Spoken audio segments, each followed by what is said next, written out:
The blind prisoner suddenly woke up in the ambulance. Strangely, everything around him was eerily quiet. He shouted several times, but there was no response. Nick didn't know why the ambulance had suddenly stopped, so he untied the straps and climbed out of the bed. Nick opened the door and groped around the ambulance. But outside it was even quieter. The guards and medical staff who were escorting him were nowhere to be found. In order to regain his sight quickly and leave, Nick returned to the ambulance. He carefully lifted the bandage, but the bright light caused intense pain in his eyes. He endured the pain and dropped eye drops into his eyes. Soon he began to see blurry images. However, leaving was still difficult, so he could only sit inside the ambulance, hoping his vision would recover soon. Suddenly, a pair of hands slapped the window. It was a police officer turned into a zombie. But Nick couldn't see anything, and he thought it was a human, so he decisively opened the door to ask for help. But the person didn't respond, and even let out an eerie growl. Nick realized something was wrong, and quickly exited through the side door. He didn't know how long he had walked, but Nick accidentally arrived at a house. He knocked on the door, but no one responded. As he rounded a corner, a zombie suddenly appeared in front of him. Nick was immediately knocked to the ground.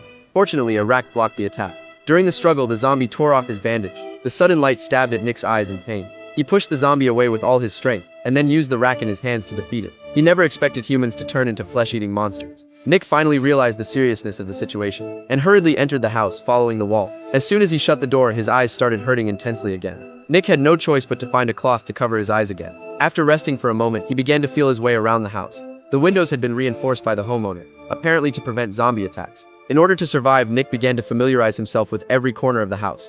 However, when he reached the second floor, the rack in his hand accidentally hit a pair of shoes. Before Nick could react, the zombie lunged at him. Nick was so scared that he ran in all directions, and was soon cornered. Just as he was about to be bitten by the zombie, a female police officer suddenly appeared at the stairs. She quickly took care of the zombie. After hearing the gunshot, Nick immediately raised his hands to ask for help. After learning that she was a female police officer, he asked her to help remove his handcuffs. The woman checked and confirmed that Nick had not been infected, and decisively walked up to him. But she didn't unlock the handcuffs. Instead, she recuffed Nick's hands. This move left Nick momentarily confused. But the reason she did this was simple. Until she could confirm his identity, she didn't want to risk helping a prisoner. She then dealt with the corpse, and then checked every corner of the house. After confirming no zombies were around, she returned to Nick. Through conversation, the two learned each other's story. A pregnant woman and a blind man. Surviving in the apocalypse was almost impossible. But facing the unknown fear and difficulties, they chose to persist and trust each other. Even if the road ahead was difficult, hope and mutual assistance between people was still the only power to survive.